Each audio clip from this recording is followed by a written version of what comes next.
Celeb Savant is a career retrospective type interview focusing on singers, actors, and industry experts. Join Barrett Edelstein now as he dives into the entertainment world.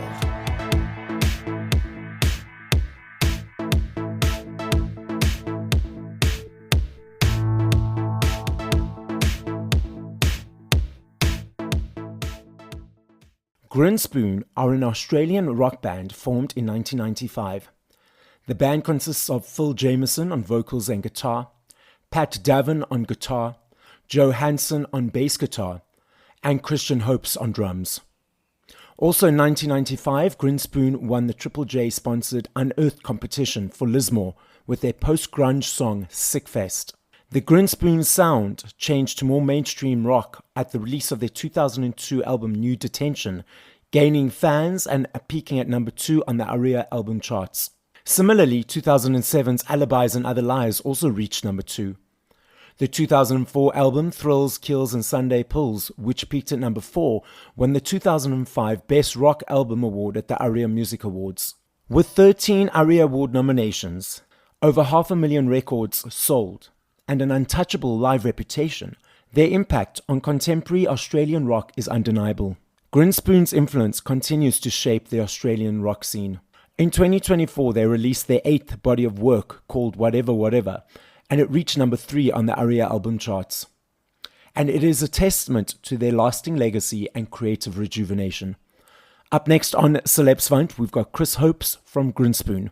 Where in the world are you and how are you doing? I am in Brisbane today, and I've just been practicing getting ready for our 40,000 date tour. I think this is 50 shows or something. Yeah. Oh, okay. Just doing a little bit of drum practice. That's exciting. I'm looking forward to hearing about more of the tour shortly. But where does the name Grinspoon come from? What is its origin? Comes from a guy called Dr. Grinspoon.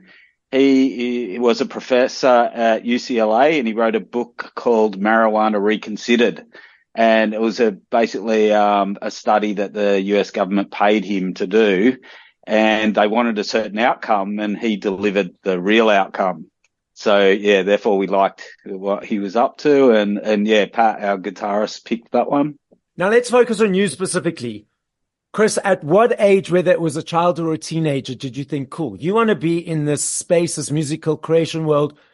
How did that journey progress? How did you meet the rest of the guys of the band? So the journey of yours specifically, and then the band's. Okay, my journey started, drums are in my family. So I was in nappies playing drums, and my dad's a drummer, my son's a drummer. Yeah, drums is everything for us. So, yeah, it's always been a part of my life. I really didn't start playing drums properly until I was about 16, and decided that's what I want to do with the rest of my life. So after that, met up with the singer. We formed a band and had a couple of guys in it, moved up to Lismore, where my dad was teaching the music course at the university up there. Pat and Joe, the guitar and bass player, they were going to the uni at the time and playing in a band with my dad. The other 2 guys from mine and Phil's band left, and my dad suggested that we take Pat and Joe, and we haven't looked back since. You guys formed the band. Did you think that at that stage that you'd still be going on all these years later? Absolutely not. I mean, we didn't think about it at all. We were just doing what we do. We were playing for beer money. We were selling T-shirts to buy beers and traveling Australia, and we were having a ball. And there was no business orientation or anything like that. Yeah, we just weren't thinking about it. And, you know, we're 30 years in a few months or something. So yeah, it's gone quick. So then when you guys transitioned from performing for beer money, going around the country, and then it becoming catapulting into charts success, awards, bigger stadiums, did you take the time or the moment to say, oh, cool, well, now we're in this phase? Or was it just, again, that process of let's just keep going? Yeah, it's definitely, you don't get a lot of time to think about it when you're doing it. I mean, up until probably about 5 years ago, we took a little break for the first time. And maybe that's the first time we've had to think about it, you know. The sort of 20-something years before that is just recording, touring, traveling, and going through that process over and over and over. I don't know. We're lucky we didn't break up. We're still here. Yeah. Congratulations. I saw your latest album got to number 3 on the ARIA charts a couple of weeks ago. So that's fantastic news. So tell us more about the latest project.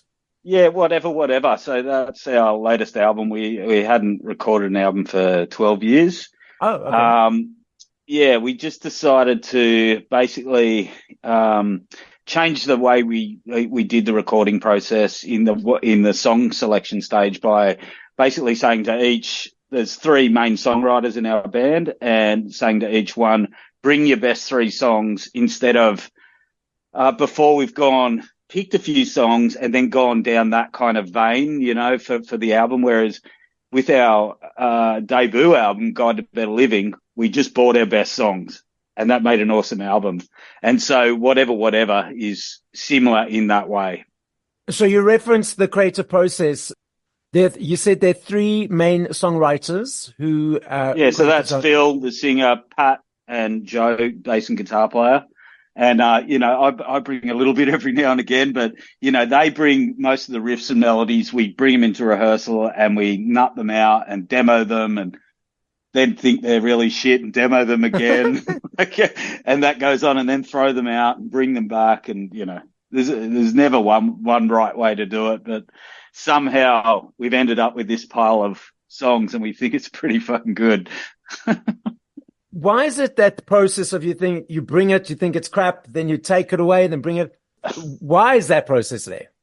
I think, well, it's only for the goodness of the record. You know, okay. You want to make the record as good as possible. Yes, but I mean, also you want to please the other band members. Everyone wants to have fun when they're playing these tunes, especially if it's going to be a single and you've got to play it for the rest of your life. You want everyone to be happy, you know. Yeah. And that's not always the case. Not always the case. But to keep us all happy, you know, we've been in a band together for 30 years. That all helps too. Are there any songs, without actually naming them, that you guys have released before that you guys will think, oh, we have to play this again? Or are all your repertoire happiness and joy when playing them? No, you could never say that. Of course there's songs. Of course there. Yeah. But you don't want me to name them, right? No, well, I mean, I don't want them, because the fans might think, oh, that's my favorite song. So let's not think that. Yeah, let's not name them. Yeah. And then the other writers might get cranky at me or something. No, there's definitely songs that are overplayed, you know, in our set that occasionally will drop for a while. But look, the majority of songs that we write, we like. So, yeah, but it's not all perfect. Yeah, absolutely. So for the listeners who are unaware, who are just fans sort of on the outside, what does it mean to be a drummer in the band normally and in the process of performing live? Well, I've got to bring the energy, really. And, okay. And it's, you know, it's the basic, you know, if you don't have a good drummer in your band's usually shit, no matter how good you are. Yeah. So, hopefully I bring enough to this band to make us okay. For good or for bad, we're still here anyway. Well, that's exactly. So there's the answer to the question. Brilliant. What do you enjoy about performing live? The energy, the adrenaline that you get from it, the feedback from the audience, especially for this tour, we're playing songs for the first time to people and seeing their reaction and feeling the energy that you get back playing new songs is pretty cool thing. And you only get to experience that on 1 or 2 tours when you're banging out all the fresh tunes. So, that's pretty exciting times, and that gives you extra adrenaline, you know, makes you feel good. You can't get that from cocaine. Okay. So the thing is that I'm normally that dude that's right in front, who's jamming, who's dancing, doing my thing. I'll take my cell phone out for 1 or 2 songs, 1 or 2 pictures, and I put it away. But I notice a lot of people these days are tweeting, posting, videoing for a lot of the time, especially near the front. For the observer on the stage who sees a bunch of phones, does that take away from that feedback you referenced to, or is it just where society is at the moment? I think it does a little, but I think you're right. It's just what happens now. It's just the norm that you see this, Yeah. and that's what it is. But I went to a gig with one of my kids. He wanted to see a band. We're in Japan, and we went to see this band, and I stood there filming it for him, and I didn't get to experience it. And so watching it back later that night was awesome. But I was like, I wish I didn't film it. I wish I just watched it. So, yeah, I get both sides, both sides of the coin for that. Yeah, it is what it is. We can't do anything about it. So, I mean, we've seen some big artists go, everyone put your phones away, blah, blah, blah, whatever. Let people do what they're going to do. They paid the price for the ticket. They can do what they like. Okay, so I love me a CD. I still budget my CDs every month. For me, I love the aesthetic of holding on to something. I love the journey of the choice, the receiving, the unpacking, the booklet, listening to a song from 1 to whatever number. I'm not sure if you're aware.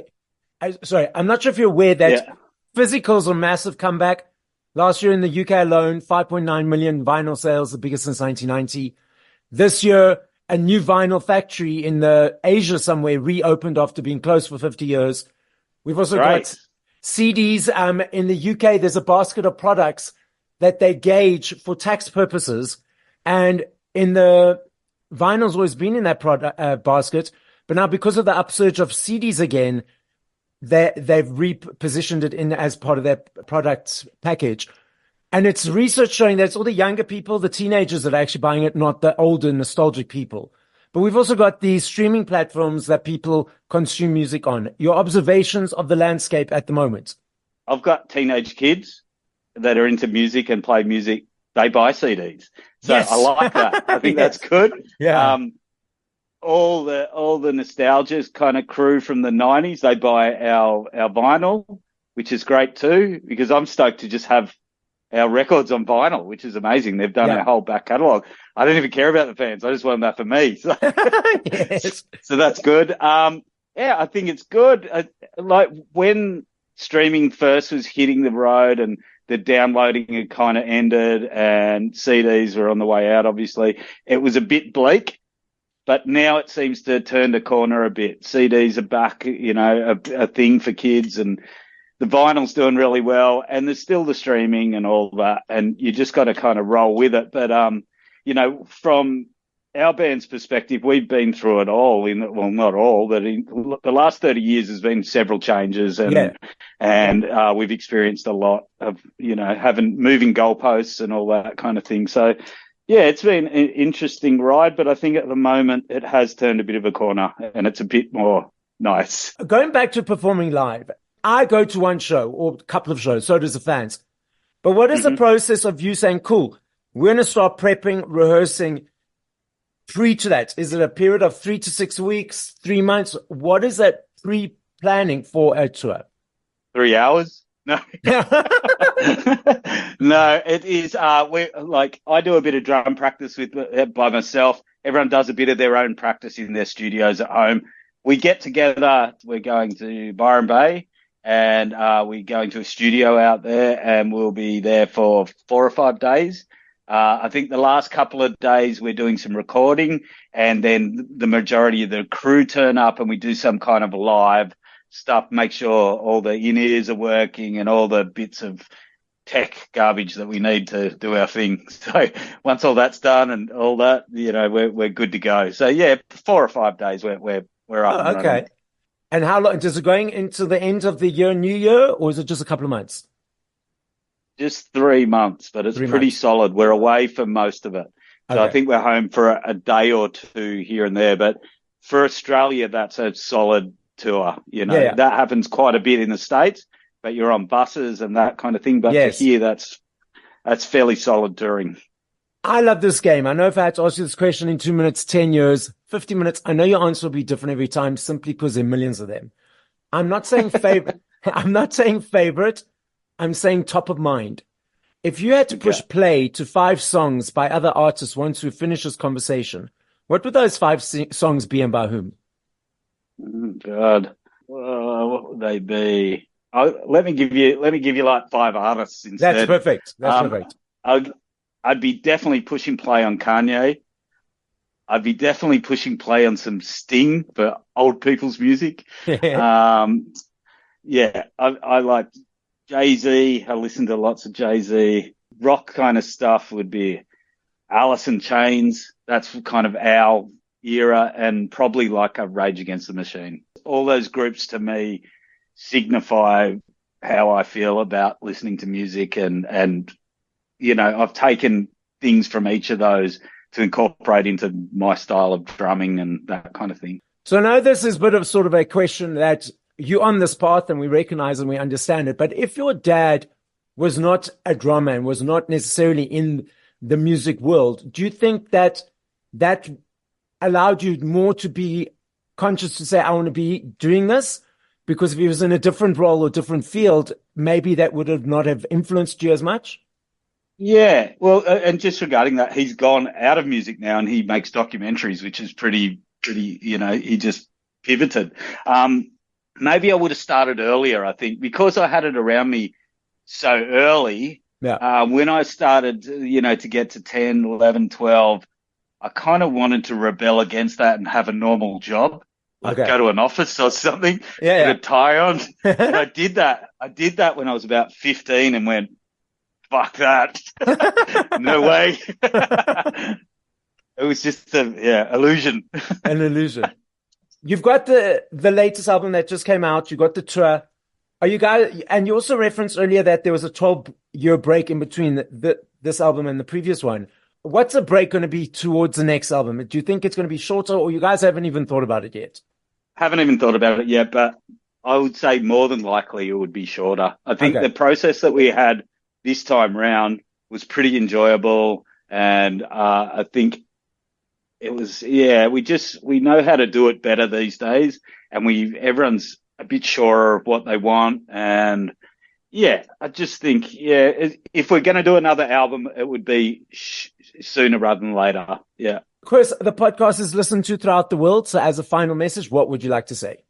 Come and listen to go on our Spotify and listen to our new tunes. Or if you're in Australia, come and see our show. Or, guys, as Kris says, not only listen on Spotify, buy the CDs, buy the finals. Oh, yeah. Go to the show. Yeah, YouTube, everything. Everything. Thank you for listening to this episode of Celeb Savant. Please follow Barrett on TikTok, Instagram, YouTube, and Facebook at Celeb Savant. That's CelebSavant.